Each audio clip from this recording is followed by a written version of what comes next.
السلام عليكم. خوت وخواتات، كنتمنى تكونوا بخير وعلى خير، تكونوا مرتاحين ليا. القصة ديال اليوم قصة واقعية ووقعات في المغرب. ما تنساش شي لايك شي سبسكرايب ونبداو القصة ديالنا. القصة ديالنا غتبدا بالضبط في مدينة طنجة. واحد الشاب سميتو عثمان عنده 25 سنة، إنسان على قد الحال، والديه فقراء تا هما على قد الحال. عثمان باغي يخدم، باغي يتزوج، باغي شحال من حاجة. عثمان بدا كيقلب على شي خدمة، بدا كيدفع السيفيات الشركات، بدا كيقلب على شي قهوة، يقلب مع هذا باش يبيع ويشري، يقلب هنا والو ملقاش. مشى ريح عثمان، بدا كيفكر بما أن مدينة طنجة مدينة ساحلية، الحاجة وحدة اللي غتدفعني هي نهبط للمرسى. وبالفعل هبط عثمان للمرسى داك النهار، بدا كيقلب على شي واحد، باغي شي واحد اللي يعاونو ولا اللي يساعدو ولا هادي. كلحسن الحظ لقى واحد السيد اللي صافي يجي مرحبا بيه.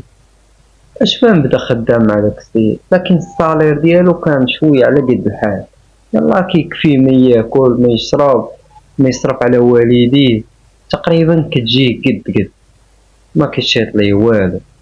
عثمان كان كيعرف واحد البنت سميتها أحلام، كان كيعرفو لواحد المدة اللي هي طويلة، كانت درية بنت الناس الله يعمرها دار، صابرة معاه وغادة معاه، حتى هو كان كيبغيو كيموت عليه وغادة الحياة هو وياها. ولكن المشكل هو أن عثمان حتى الخدمة ديالو ما كتساعدوش أنه غادي يدير محال ويتزوج بها ويخصو شحال من حاجة. حتى الصداق لا بغا يعطيه راه ماشي يعطيه حتى شي حاجة، لا باش يدير، لا باش يعطيه الصداق ولا باش ياخد الحوايج ديالو ولا باش يدير محل ولا باش يكري ولا باش شي حاجة. الله كافيه هو ديك الفرصة كيصرف شوية على والديه، كيقول الأحلام غير صبري معايا وغير صبري شوية، راه غير ندبر على شي خدمة اللي نشيط فيها شوية فلوس واللي نقضي بها الغراض وهادي، راه غنديرو نتزوج بك. أحلام كانت صابرة معاه، داز شي أيامات بقى خدام هاديك الخدمة هكاك، جمع واحد شوية ديال الفلوس، مشى خطبها، دارو مراسم الخطوبة وداكشي لكن بدون عقد. ديك الخطبة طولات بزاف، دازت على شي 4 سنين. عثمان ما جمع راسو، ما دار حتى شي حاجة، داك الصالير اللي بقى كيشد هو اللي باقي كيشد. عثمان كان كيدور هو وأحلام في الجريدة، كانت قدام واحد المرا اللي باينة ماشي مغربية، باينة شي وحدة اللي جاية من برا، كان شعرها صفار باين. هاديك السيدة كانت قدامو وتعكلات، عثمان بالخفة شدها قبل ما طيح، شكراتو على داك لو جيست اللي دار معاها وقالت لي ميرسي بوكو. تمات غادا ديك السيدة، لكن بانت لي كتعرج ورجع عند أحلام، قال له ودي غنوصلك فين كانت غادا ورجع. أحلام قالت لي صافي ماشي مشكل سير. ديك السيدة كان سميتها جيرونا وكان العمر ديالها 80 عام. مشى عندها وشدات فيه وتمو غاديين، قالت لي شكرا وهادي وتمو غاديين، قالت لي وصلني غير للوطيل. تمو غاديين في طريقهم للوطيل كيتلاقاو مع واحد القهوة دازو عليها، قالت لي شحال غنشربو شي قهيوة، فين ما ولات رجلي شوية نكملو الطريق للوطيل. عثمان قال لها ماشي مشكل مرحبا. ريحو في القهوة، قالت لي عرفني على راسك وقولي شنو كدير في حياتك وشنو هادي وشنو هادي. قال انا واحد الشاب اللي على قد الحال فقير ما عنديش خدمتي يلاه كتكفيني، ما كناكل وما كنشرب وكنعاون ماي الدار. وهاديك البنت اللي شتي معايا راه واحد البنت اللي باغيها وخاطبها وباغي نتزوج بها، لكن الحالة ضعيفة، هادشي اللي مخليني مازال متزوجناش. جيرونا غيبقى فيها عثمان بزاف، حالته النفسية وحالته المادية ضعيفة بزاف، وتقترح عليه واحد الاقتراح فين غيبدل ليه حياته كاملة. جيرونا قالت لعثمان شوف، انا واحد الانسانة اللي ارملة، مات ليا الراجل وخلى ليا ثروة كبيرة وخلى ليا الفلوس وخلى ليا بزاف ديال الحوايج، قلت لي انا مرا عندي نفوذ وغندير معاك واحد مزيان، هو انني غنصايبك الوريقات ديالك غتمشي لبرا خدام على راسك. قالت لي غير هي حاجة وحدة بغيتك ديرها ليا. قلت لها عثمان مرحبا، قالت لي انا بغيتك غير تصورني في مدينة طنجة وتوريني المغرب وتوريني البلايص اللي ما عارفاهاش. عثمان جات واحد الحاجة اللي هي ساهلة مال، قال لها مرحبا ندير علاش لا. قالت لي غير هو واحد غتبقى معايا واحد شهرين بما طلعوا لك الوراق ديالك وخرجوا، ديك الساعة نمشيو لمارسيليا. بالفعل داكشي اللي طرا، عثمان ولا كيدور جيرونا كيديها لشي بلايص واعرين، كيديها لبلايص أثريين، ولات جيرونا كتعرض على عثمان المطاعم الفخمة ولا كياكل الماء في الواعر اللي معمرها في المباتيات.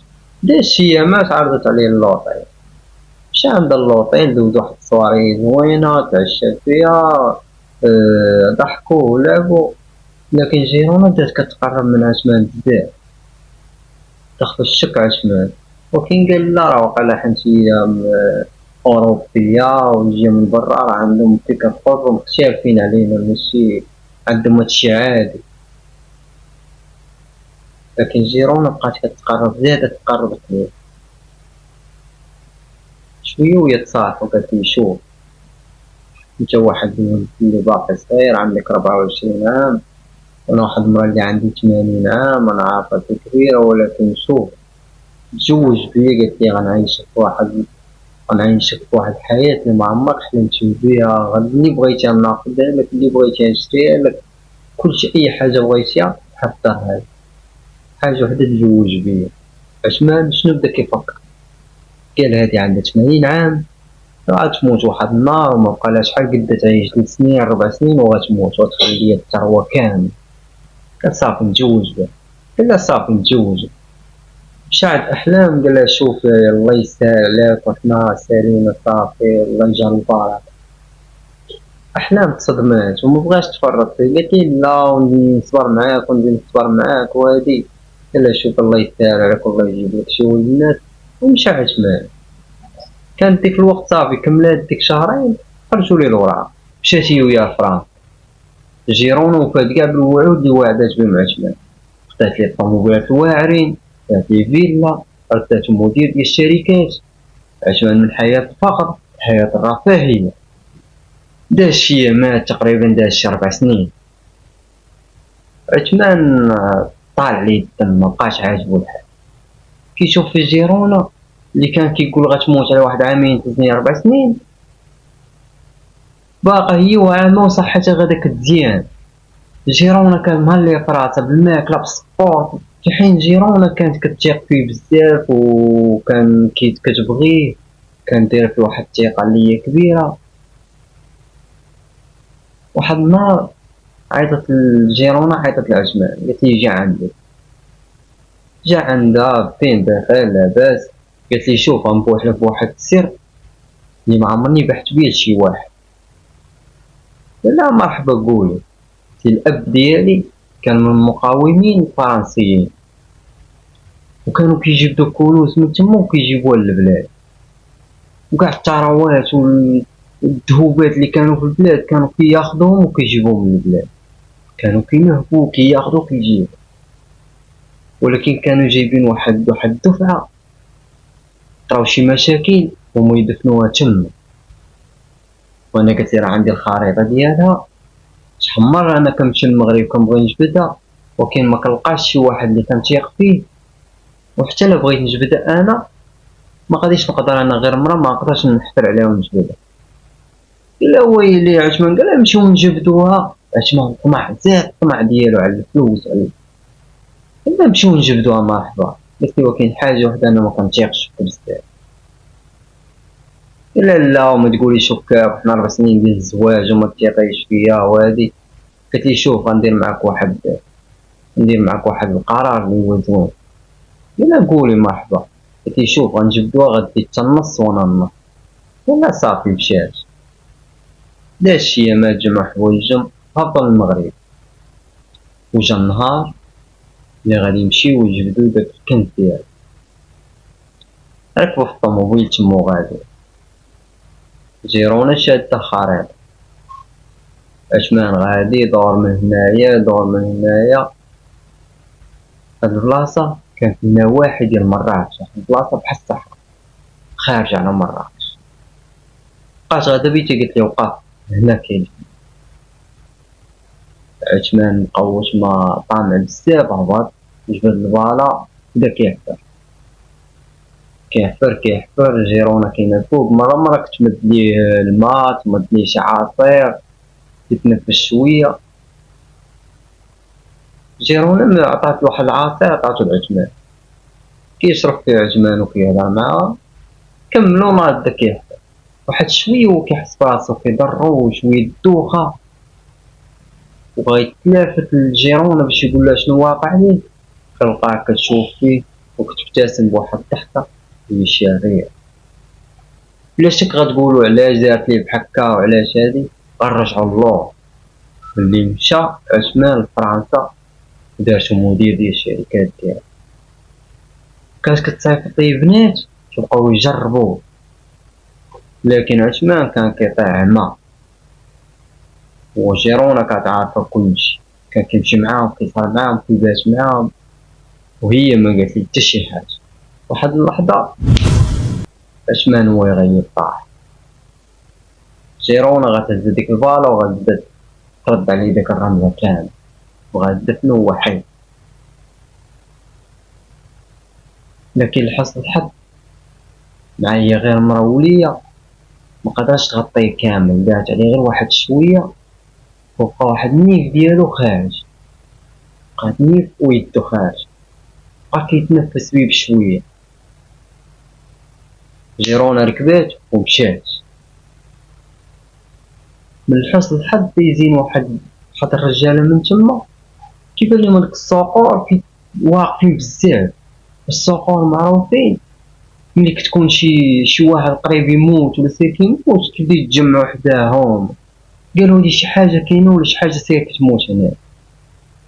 كيطلعوا في الحفرة كيبان ليهم بنادم، هبطوا جبدوه غسلوا ليه وجهو بالماء شربوا ميها، بدا شوية كيفيق، عيطوا للبوليس لومبيلونس، هزاتو لومبيلونس مشاو داروا ليه غسل المعدة. حسن الحظ عثمان فاق استرجع القوة ديالو، جاو عندو البوليس قال لهم راه كاين وكاين. البوليس دار التحريات ديالو غيشدو جيرونا في طنجة، جابوها دارو مع السجواب قال لها علاش درتي معاها هكا وهكا، قالت ليه ودي راه هاد السيد هذا ديتو لفرنسا وتهليت فيه رديتو مدير شركات وكنت كنصيفط ليه البنات وكان كيطيح في الفخ ديالو، كان كيمشي معاهم وكان كيغدر. جيرونا غتواصل مع السفارة الفرنسية ومعايا عندها نفوذ وعندها فلوس، غادي تستجب لها السفارة الفرنسية وغيهزوهم للمغرب وغيديوه. حاجة باينة جيرونا راه مغتتش، كانت عندها نفوذ وعندها فلوس وعندها شركات، لكن صاحبنا عثمان غادي يرجع من الصفر، حياة الميزيريا والفقر، غادي يسترجع القوة ديالو وغيرجع للمرسى ديالو وغيبدا خدام كيما كان وبواحد الصالير عاوتاني محدود، ورجع للفقر. والبنت اللي كانت معاه ولات بخير، تزوجات دارت وليدات وعايشة حياة سعيدة وبخير. كنا كنستنتجو أن الطماع كيقضي عليه غير الكذاب، نية أحلام خرجت فيه. هذه نهاية القصة، وما تنساش لايك سبسكرايب واش التعليق يكون زوين، راه مازال قصص ومازال شي حاجة اللي غتكون واعرة واعرة واعرة، هذه غير البداية ومازال الطريق طويلة إن شاء الله. تهلاو.